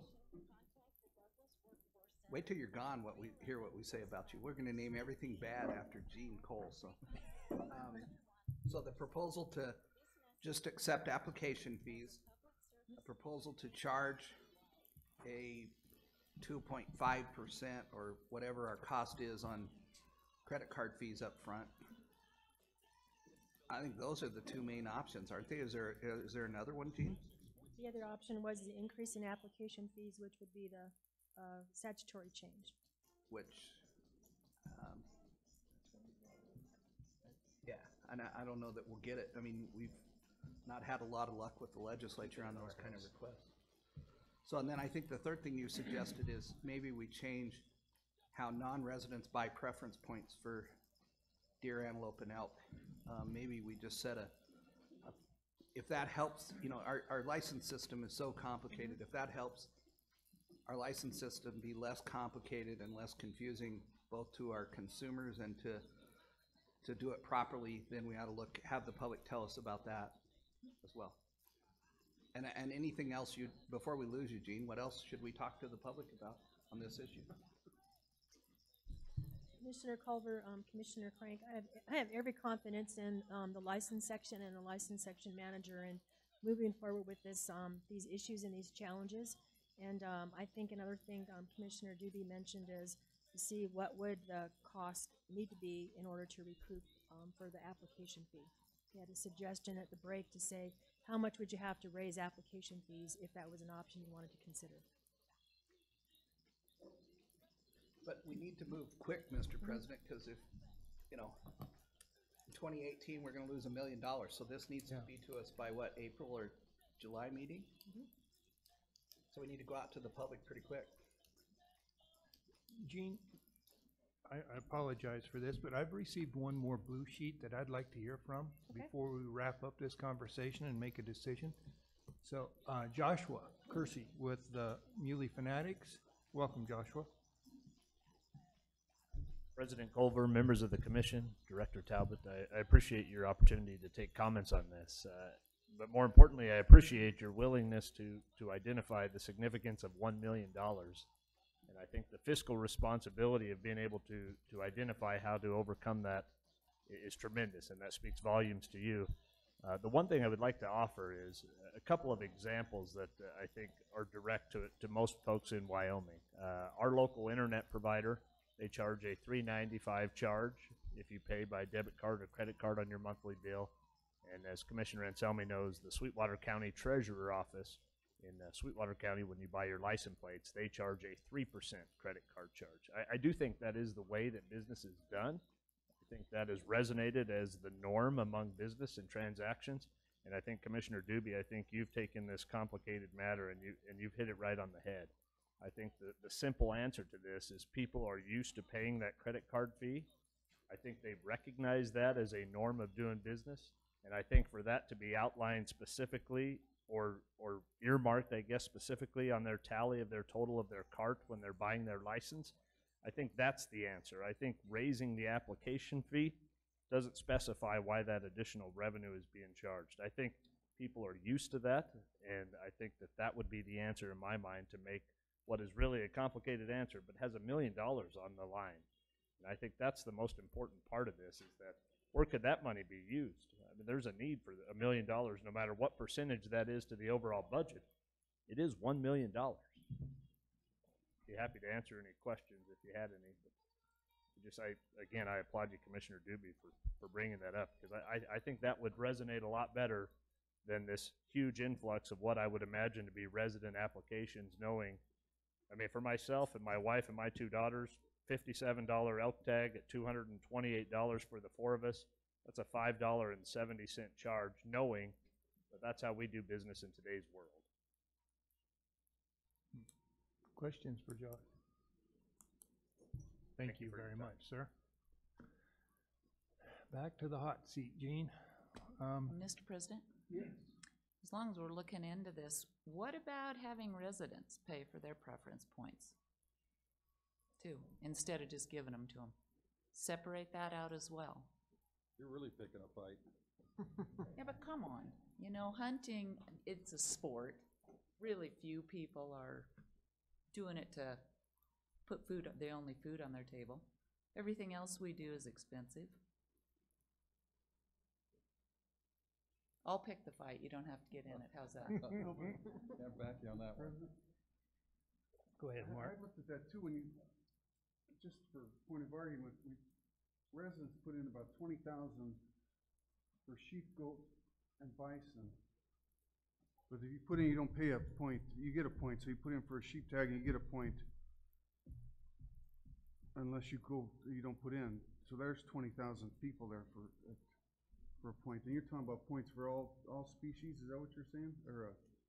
Or application fee, or what were you saying? No, preference points. Oh, preference point. I guess I was more considering the ones where you apply and then you don't draw, you get the point for free. Why not separate? Yeah, there's 10,000 moose, 5,200 sheep, and 3,800 goat people that apply for those. That's about 20,000. But that may help simplify it and bring in some additional revenue. So, as far as a time frame, we would have to vote on this regulation at the March meeting in order to recapture or not lose that money for 2018.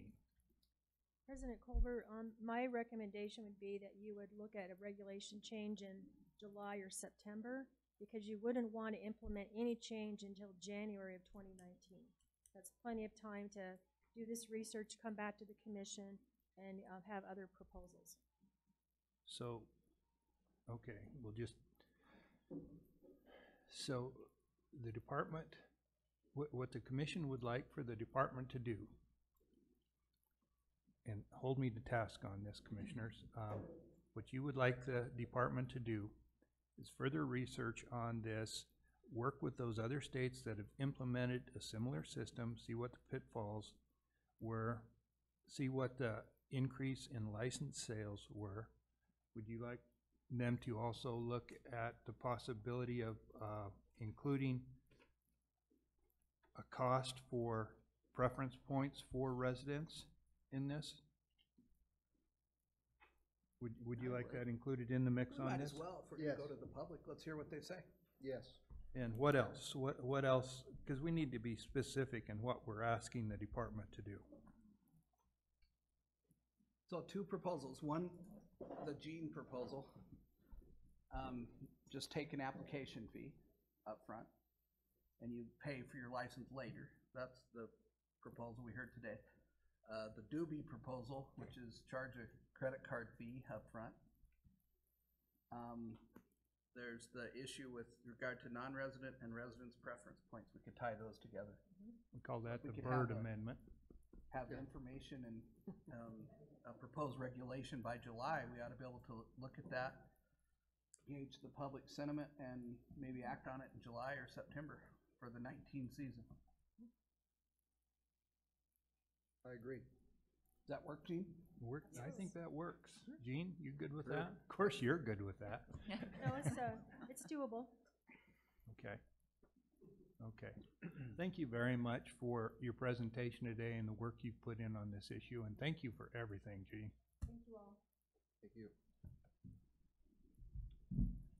So next up on the agenda, Rennie. Morning. Mr. President, I want to talk to you right now about with an update on the effort to get survey data and human dimensions data from the public so we can set a course for the department. And we've been calling this the Forging the Future of Wyoming's Wildlife Project, because we really do feel like this is a very significant opportunity for the public to help us set priorities and set a course for the agency and for wildlife management here for the next 5 to 10 years. This is a very significant opportunity. I think we've talked about this in the past. Director Talbot explains that when he was still young, that they did this and really implemented some significant changes to the department, including the creation of the Access Yes program, more emphasis on habitat, law enforcement, education, and information. All were born out of this process in the 90s. So we're repeating that about 25 years later, and really do believe that this is going to be a great opportunity for the public to give us their thoughts, and quite a bit of this is underway right now. Did we?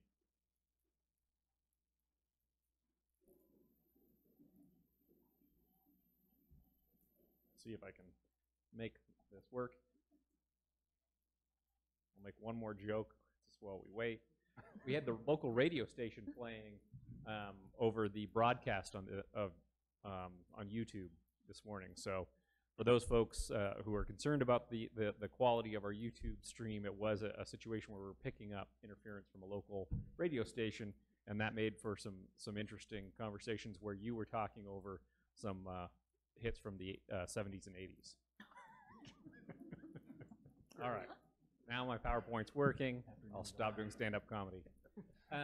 So here we are, a recap of how this is all going to work. The check marks are what has been completed already. So all of you participated in the qualitative project assessment. That was an email sent to you to try to look at some initial thoughts from some key people like yourselves and some others, also internal to the department, about what are the strengths, weaknesses, opportunities, and threats to the department. So that set a direction for this whole project, so really appreciate your input there. We'll be getting you a report on all of that soon. There was also 5 focus groups done across the state to, again, get a sense of what are some of the issues and what's the depth of those issues. If people may talk a lot about access and that's an issue in the state, well, what does that mean? The focus group allowed for that to happen. And right now we have an online public input forum running. It's wildlifeforum.org if you're interested in looking at that. And so getting some really good thoughts on that medium as well. Just this weekend, a survey of Wyoming residents started. That's a telephone survey that's underway, trying to get 2,500 respondents, and that is happening as we speak. So if you get questions about that, please send them to the department, to Scott Smith or to me, and we can help anybody who hears about this and has questions or feedback learn a little bit more about this whole process. So then also a survey of Game and Fish employees will happen, so you'll have that, the results of that information to look at, so you understand a little bit more of where employees are at and as they look ahead to the future of this department. Some post-survey focus groups to, again, kind of go a little bit deeper, look at telephone survey results, those other things, and then to get just have people have more of an opportunity to expand on their thoughts. And then also there will be 10 public meetings happening across the state. So another great opportunity for people to get involved and let us know their thoughts. So that's where we're at. Here's the locations for the focus groups and the focus group methodology. About 10 people were at each one of these meetings. They were recruited to be there and paid to be there. That's how the company Responsive Management, the very experienced company that has been doing this kind of work for 30 years, and they ran these focus groups themselves. Everybody who attended, it's completely anonymous, so we'll never know who was there unless they came up to you in your communities and said, hey, I was just at this focus group. And hopefully they really enjoyed the opportunity, because I think it was a very good discussion. Again, some good feedback came out of that. So then the qualitative project assessment, again, that I mentioned, that's the email that went to you, went to employees and some other key folks. We use the Governor's Fish and Wildlife Task Force members to represent some different entities that really care about wildlife and are involved. So again, had 223 people fill out that online questionnaire that went to those specific people to help set a course for this whole project.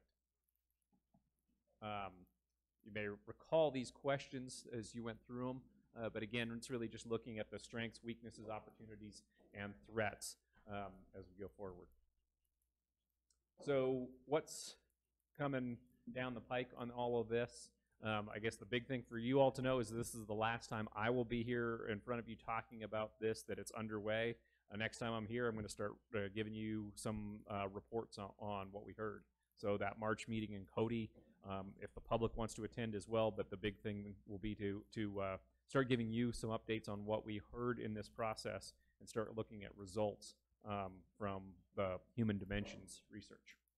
So you can kind of see that a lot of this is happening very soon. The next few weeks are going to be very busy. This forum is kind of just a unique opportunity. Again, really want to make sure that anyone who wants to have their voice heard on this can. So that's what Responsive Management set up this online forum to do. And we had over 100 comments last week on the hunting topic alone. Dozens of comments are coming in on other matters as well. Here's the public meeting schedule. If you plan to attend any of these, we'd really like to know ahead of time so that you could be introduced. We want to make sure that the public also would know that you're there, so that they know you're there to hear it. But we're not asking you to go. We'll have a summary of these meetings, but if you'd like to go, just please let me know.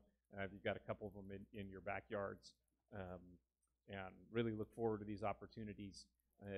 But it'll be happening pretty quickly here in February. So if you can let people know that these are happening and encourage them to attend, because this, again, is going to set a direction for this agency, and it's something that doesn't happen every day. And would a commissioner presence at these meetings be a help or a hindrance? I would say it would be a help. But I think your main role would be to listen. We don't want we're not going to be asking our own employees. These public meetings will be run by responsive management, so they will be the facilitator. The Game and Fish employees who will be there will just be there to listen. So we're not going to answer questions. That's not the purpose of these. It's not to interject into the conversation. These are set up, and the same thing with the online forum, just to hear what's on the minds of the public, not to try to have a debate back and forth or correct the record if somebody has a misconception about a matter. It's just to hear from them, and hearing if there is a misconception out there is important, so we can know that and factor that kind of thing. And what are some of the different attitudes and beliefs about the agency? We're not going to judge those. We just want to know what they are. So if you go, we'd announce that you're there, introduce you to the crowd, and ask you to just be there to listen. So if you'd like that opportunity, please do plan on attending. But it's just one means for you to hear about this project and to hear from the public. The big thing, again, is that I'm going to be coming back to you with results soon, and that if you ever get any questions or feedback and you'd like to help any constituents learn a little bit more about this, please send them to Scott Smith or to me. Anybody, your regional folks can help too, but Scott and I are working on this on a daily basis, so we usually have the latest, including what if there was any problem with the phone survey the night before or anything like that. So I guess I just ask you, we hope people are going to be interested in this and we'll be asking questions, and if you can't answer the questions, send them our way. So that's the latest on that. Anybody? Mr. Chairman? President, yes. I just wanted, I would hope that people who attended that conservation roundtable yesterday would send out an email to all of their members to encourage them to go to this meeting.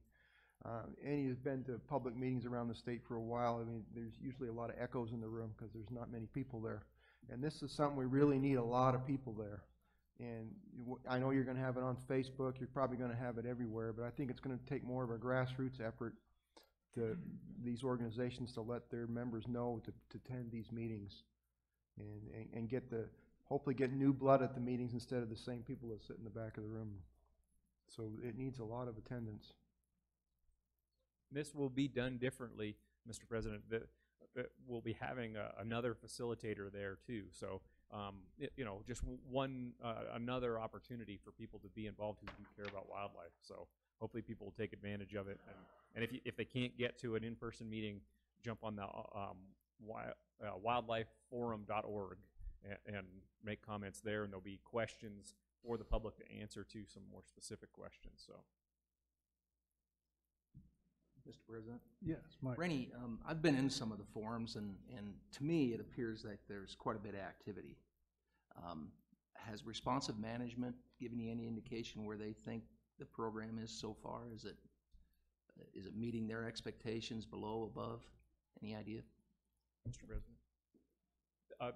The feedback from them is very positive at this time. They feel like the results they're getting and have already received are going to be very beneficial, and so they were encouraged by that qualitative assessment that is already done by the first round of focus groups, and then that online forum. I think you can see.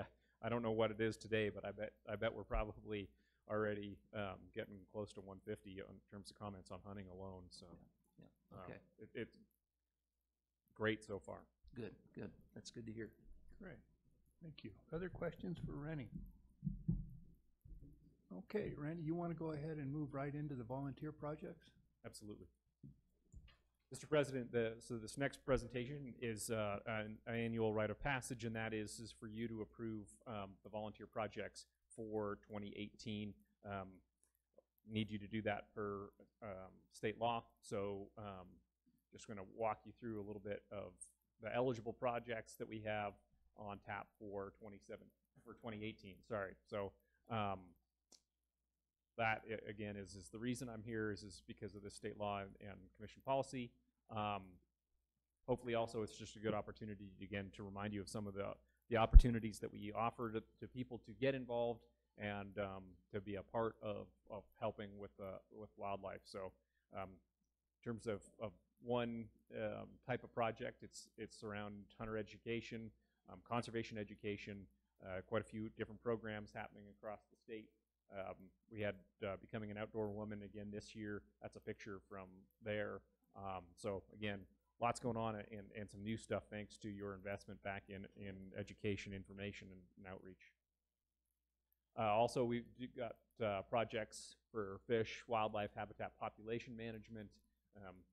It's a great opportunity for the public to be involved, to learn a little bit more. There's a couple of the examples of the types of projects that we use volunteers for. Habitat projects, again, a lot of great work going on that front, and I'm sure appreciate the public who help on that. Those involving our lands, your lands, and the public's lands for wildlife. So lots of neat opportunities there. Just had some great stuff happening in western Wyoming just this month around capturing and handling. Commissioner Schmidt, we didn't ask your permission to use that picture, but thank you very much for volunteering to be a part of that. But that's another thing that we sure can use some help on and have some great opportunities out there. Some additional projects that happen, but if you can help, we'll get these approved for 2018 and move ahead. Sure think that there's, again, some great opportunities for people to be involved, and it's a big lift when it happens. But probably the biggest benefit is people learn a little bit more. You know, often it's hard to organize these things and they can get canceled because of weather or other factors. But when the people are out there participating, just get a lot more support for the work.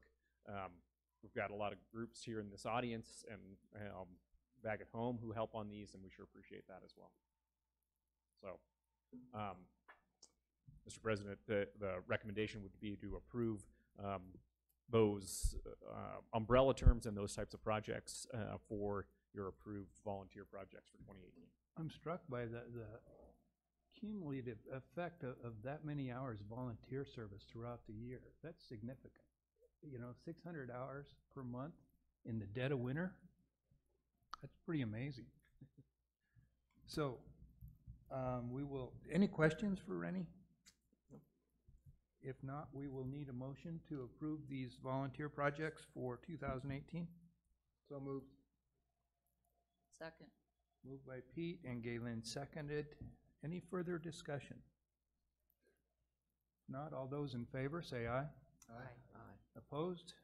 Motion carried. Thank you, Rennie. Mr. President, can I ask for one more action? Certainly. Commission meeting dates. We were looking at one of the issues asked you about to consider was if we could move up the April meeting one day for 2018.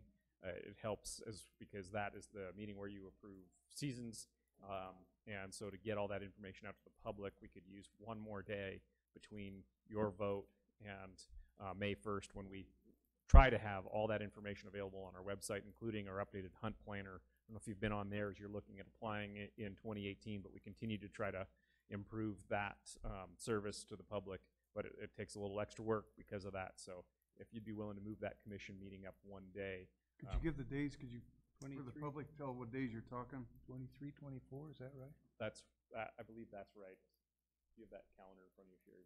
I believe we moved to the Tuesday, Wednesday from a Wednesday, Thursday. 24th, 25th. Oh, 24, 25. From 24 to 25 to 23, 24. No. 25, 26 to. The 24th is a Tuesday. That's right. So we'd like to move up to have the 24th be the day, the first day of that commission meeting, and that would mean that would be the day you'd be doing season setting. That's April 24th in Lander. That's right, correct. Start the season setting meeting. That's right. Is that okay with the commission? Works for me. Yes. Sounds like it'll work for everybody, so we Excellent. will change that to April 24, 25. What's the location of that meeting? That'll be in Lander. Mr. Okay. President. Commissioner Doobie, did you want to talk about November? Well, I can bring it up, I guess. I just wanted to see if we couldn't move that November meeting to the week prior. I realize it's a selfish request, but, Yeah, he's going to Belize. well, we go every year. If it was just that time, it would be one thing, but I was just wanting to know if there was a possibility that we could move that up. I've spoke with some of the commissioners already about that, and we would request to see if that would be possible. I got a question. I Mark, think it'll work for Does me. it- Can you have a meeting on election day? That would move it up to Tuesday, the 6th of November. Is there a problem with state law or anything, or do you have people vote absentee in that, but is there any kind of issues having a meeting on election day? Wait. I don't know that one. Counselor? Where is that one? Oh, Evanston. Tuesday the sixth is election. I mean, I'm only concerned about me and Curly down here voting, but the rest of you. Are you on the ballot somewhere? Huh? Are you on the ballot for something? Not yet. So currently, the November dates are, the meeting is set for what, the 13, 14? Other discussion? There was discussion last night as well about possibly moving that meeting to Casper. I'll throw that out. Well, also, could Where we is do it it like now? Wednesday, Thursday instead of Tuesday, Wednesday? Something like that? Commissioner Ryle has a commitment. Okay, so Oh. It's at Evanston right now. It's scheduled for Evanston. It would be a lot more convenient for all of us involved if we could move it to Casper.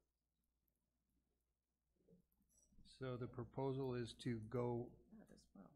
Casper, perhaps the 6th, 7th, or the 7th, 8th? 7th, 8th, I think would be better. I'm okay whenever. Pete, what's your, either one's fine. I thought you're, I do. I'm committed on so the, you're more the 6th, 7th, Tuesday, Wednesday. yes. No, the 6th is Tuesday, election day. He likes Wednesday, Thursday better. Who does? Well, I've got, Yeah, he can't make it on. on the, second Thursday of every Yeah. month. So you'd rather do, Wednesday and Thursday, I have to. What about from the department's perspective? Are there any conflicts anytime during that week, or?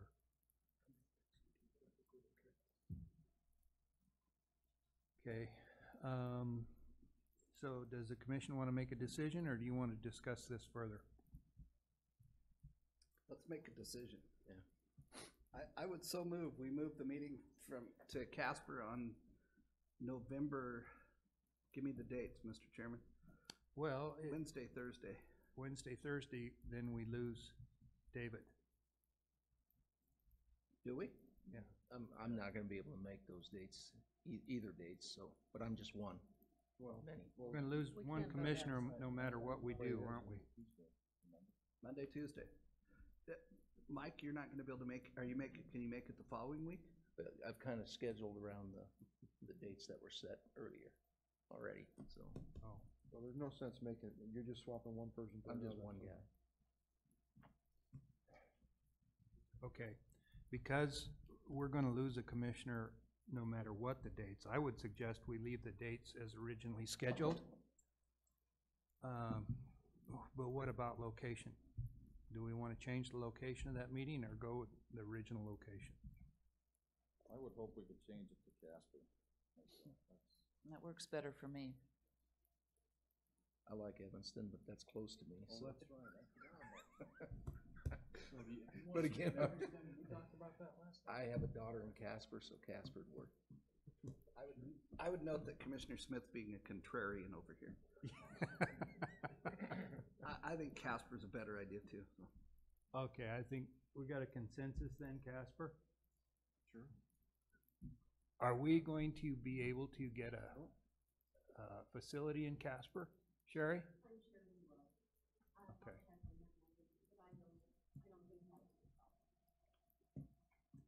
Have you already made arrangements in the other facility that it's?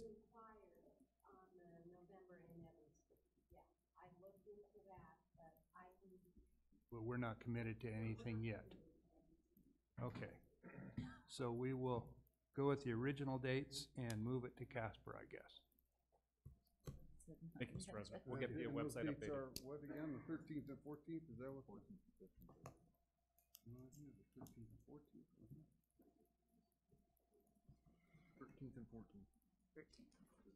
13th, 14th, okay. Thank you.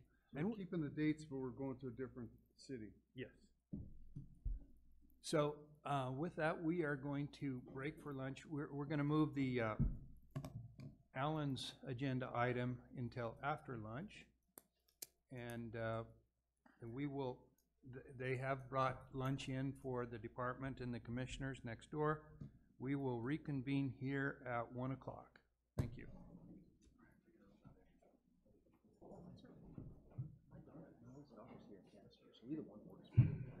I'd like to get one down there, but we have one.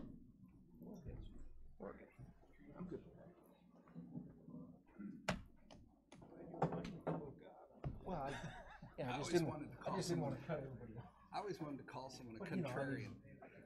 I guess I should have said, we lost Pete last year.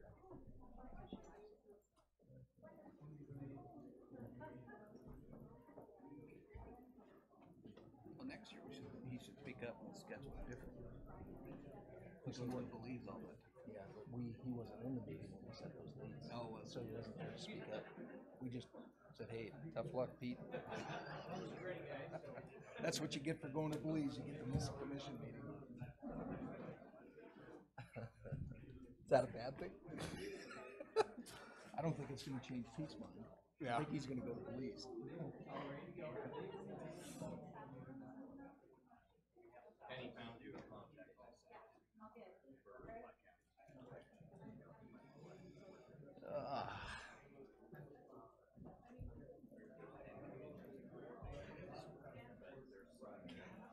Yeah, you know.